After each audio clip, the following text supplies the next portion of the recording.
संतानत धर्म के ग्रंथों में बताया गया है कि बुरे कर्मों का फल हमेशा बुरा ही मिलता है, चाहे वो इंसान हो या फिर ईश्वर।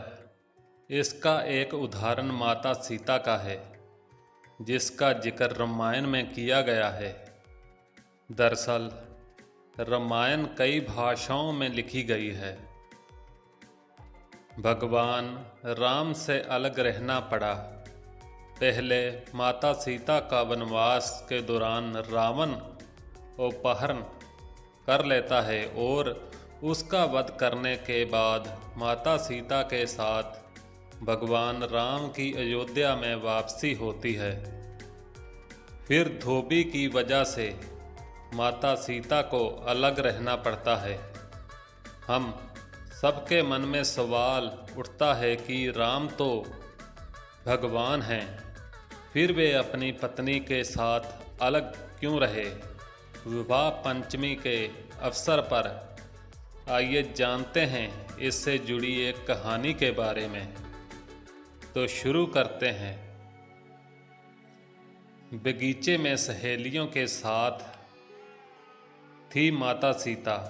कथा के अनुसार माता सीता बाल व्यवस्था में अपनी सहेलियों के साथ बगीचे में खेल रही थी। वहीं बगीचे में एक तोते का जोड़ा पेड़ पर बैठा था। तोते का जोड़ा भगवान राम और माता सीता के बारे में बातें कर रहा था। उनकी बातें सुनकर माता सीता का ध्यान उन पर गया। मादा तोता बोल रही थी कि अयोध्या के राजकुमार काफ़ी प्रतापी राजा होंगे, उनसे माता सीता का विवाह होगा। और तोते के मुख से भावी पति का नाम सुनकर माता सीता अचिंत्य हुई। उन्हें अपने बारे में और जानने की इच्छा जागृत हुई, इसलिए उन्होंने अपनी सखियों से कहकर दोनों पक्षियों को पकड़ लिया। फिर उन दोनों को पुचकार कर पूछा कि भविष्य के बारे में इतना ज्ञान कहाँ से प्राप्त हुआ।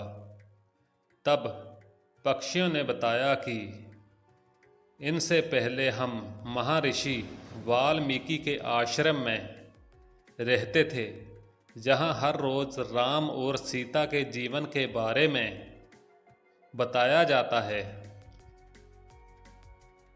इसलिए उन दोनों के बारे में हम हर चीज़ वैकुंठ याद हो गई है।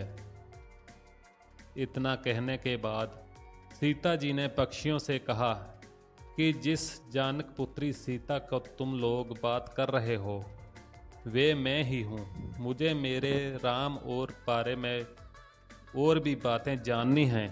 तब नर तोते ने कहा कि सीता, आपका विवाह अयोध्या के राजा दशरथ के ज्येष्ठ पुत्र राम के साथ आपका विवाह होगा और आपकी जोड़ी 3 लोकों में सबसे अतुल्य होगी। सीता जी सवाल पूछती रही और दोनों तोते जवाब देते रहे।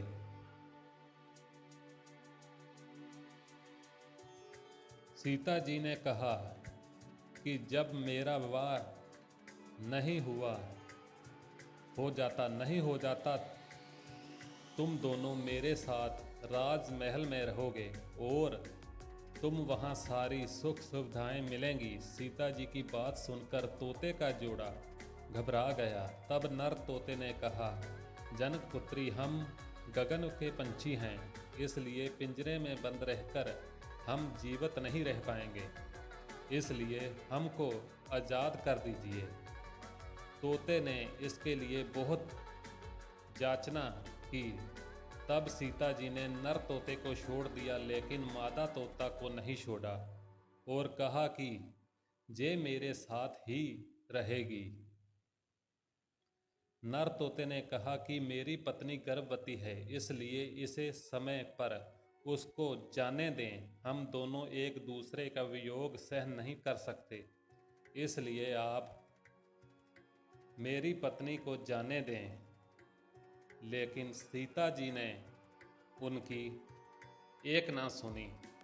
इस पर मादा तोता को बहुत गुस्सा आया और श्राप दिया कि जिस तरह तुमने गर्भवता में मेरे पति से मुझको अलग किया है, वैसे ही गर्भवता के दौरान तुमको भी अपने पति का वियोग सहना पड़ेगा। इतना कहते ही मादा तोता ने अपने प्राण त्याग दिए। इस तरह माता सीता को तोते का श्राप मिला था। तो आइए जानते हैं फिर अगली कथा में।